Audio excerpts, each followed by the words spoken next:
With the arrival of World War II came the discovery that animation could be a very effective tool of the state, and some of the world's most famous cartoon characters gleefully enlisted. In the United States, the animation industry was set up during the war years to produce all sorts of animated films which were going to help the war effort.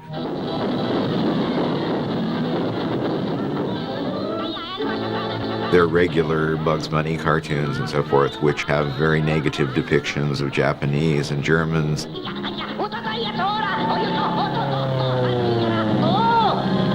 some scrap iron for Japan, Moto.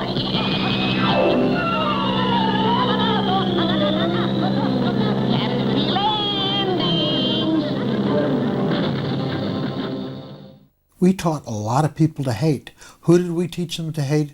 The enemy, of course. And we made very ugly images of these people. Hey, here's yours, bull eggs. Here, one for you, monkey face. Don't shove, there's plenty for all. Here you are, slant eyes. Everybody gets one. Ice cream.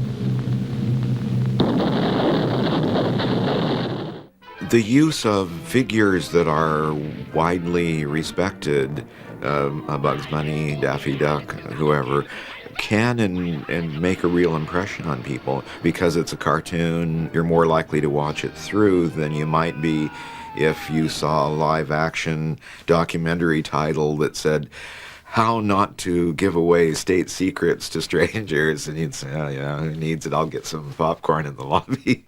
But when you see the cartoon, you think, "Oh well, yeah, I'll watch this." And Bugs can't be wrong; he's always victorious. Every nation had propaganda cartoons. The Germans made a few, and the Japanese even made one. In the case of the Japanese film, it showed bears, I think panda bears or teddy bears, piloting aircraft and dropping it on animals that have horns and are meant to be silly and stupid, and their idea of what was a demeaning image. Yes, yes, we agreed. Unconditional surrender. Yes, certainly.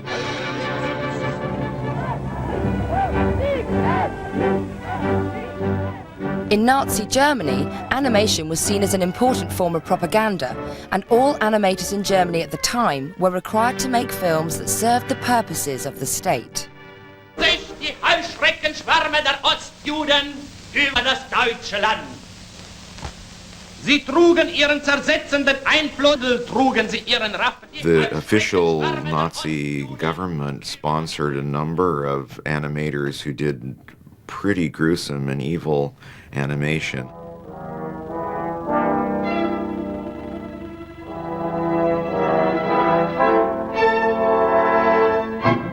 The Nazis, for example, made a film in which the Jewish people were depicted by a rhinoceros who had a big horned nose, and he did all the evil, horrible things, this rhinoceros, and the fox, which is often used as an emblem of authority in German, found it necessary to kill all rhinoceroses in order to get rid of the evil they were doing. And it's very clearly devised as an anti-Semitic propaganda film, but it's all beautifully animated in lovely little colors and so forth. So it's made for children to be indoctrinated with that idea. But these childlike and ambiguous qualities made animation a perfect cover for political subversion in Nazi Germany. Hans Fischer Kosen produced several popular cartoons in Germany under the Nazis that appeared on the surface to be harmless children's fodder, but actually contained cleverly disguised attacks against the state. The messages were there, but only for those who wished to read them. In The Silly Goose, Hans Fischer Kosen was able to use the fox as the evil villain who's entrapping other animals.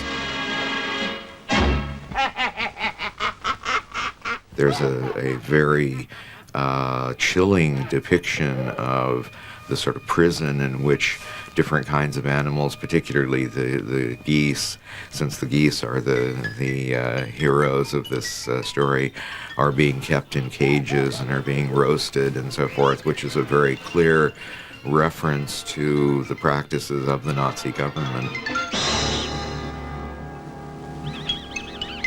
The orchestra plays a Yiddish song that was very popular in the pre-Nazi era, and for that little moment you have a jazz orchestra playing Please Let Me Explain.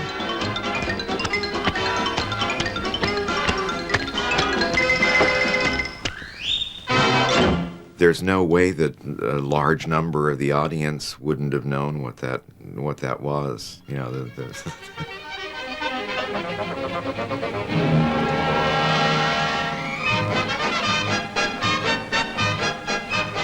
This kind of subversive filmmaking would prove to be extremely useful in the post-war world as Eastern Europe came under Soviet domination, because it allowed for a kind of resistance to domination, to control, through the most apparently innocent means.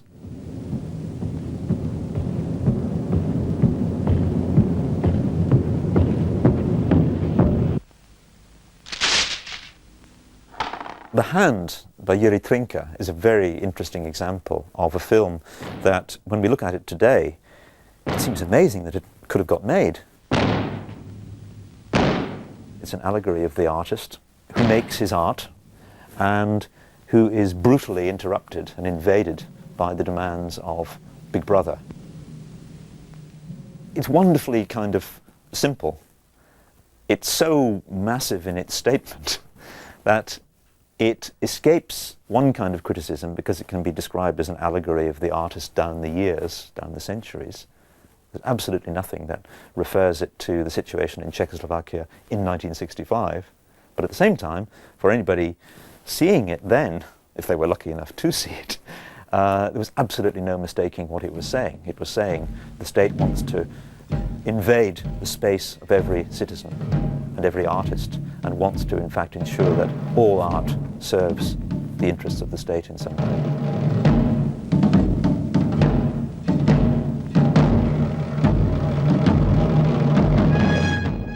Audiences do, I believe, understand subversive animation films. They actually read them for what they are. And in the case of The Hand, of course, the government also read them that way, because Trinka had lots of difficulty, and they suppressed the film for a while in Czechoslovakia.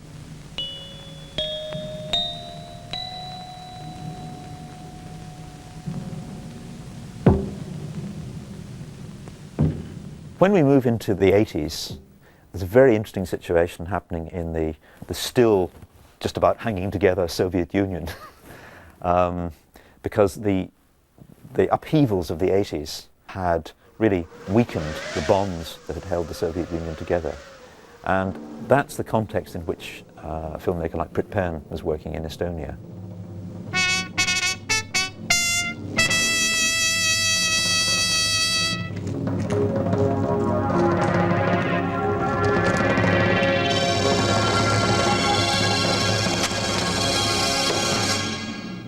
There's a real sense that you can push things and you can make a lot of coded references which you couldn't have made much earlier when censorship was much tighter. A good example of working on different levels and conveying subversive messages would be the scene where the bureaucrat lifts his cup with a spoon in it, stabs himself in his one eye.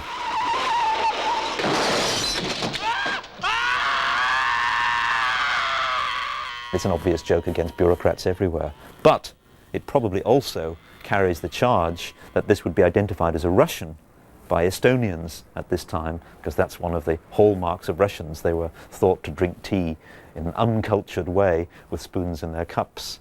And so that would probably have been read by Estonians as a very specific dig against the occupying Russians, whereas a Russian, looking at it, wouldn't see that at all. Calling the House Un-American Activities Committee to order, Chairman J. Parnell Thomas of New Jersey opens an inquiry into possible communist penetration of the Hollywood film industry. The committee is seeking to determine if Red Party members have reached the screen with subversive propaganda. In the United States, the McCarthy trials in which communism was seen as the great enemy played a great social role that was actually quite horrible in its own way. There were dozens of animators who were literally driven out of the business because they were thought to have been communists or to have had sympathies with communist people. And there are serious allegations that the communist propaganda could be distributed through this to the unsuspecting children of America. I don't like the looks of this. Why not? It's going to be wonderful. Nah, it'll never work. You can't get along with those people. They're too different. We'll get along. We've got to. The future of civilization depends on brotherhood. The only film that I know of that was actually questioned was a film called Brotherhood of Man. It was made by the United Auto Workers in 1946. They were teaching factory workers not to hate somebody because of their skin color, but to say that you and I are the same. Underneath our skin, we are brothers. What happens is that the government decides because the people who made the film were subversive, then the film must be subversive. So they started outlawing it. We have to see to it that there's equal opportunity for everyone from the very beginning. And a good education. An equal chance for a job. Then we can all go forward together. That was a film which particularly rankled Walt Disney, I think, because his sorts of films were quite different, and he didn't really believe in that idea very much. And I feel that they really ought to be smoked out and shown up for what they are, so that all the good free causes in this country, all the liberalisms that really are American, can go out without this taint of communism.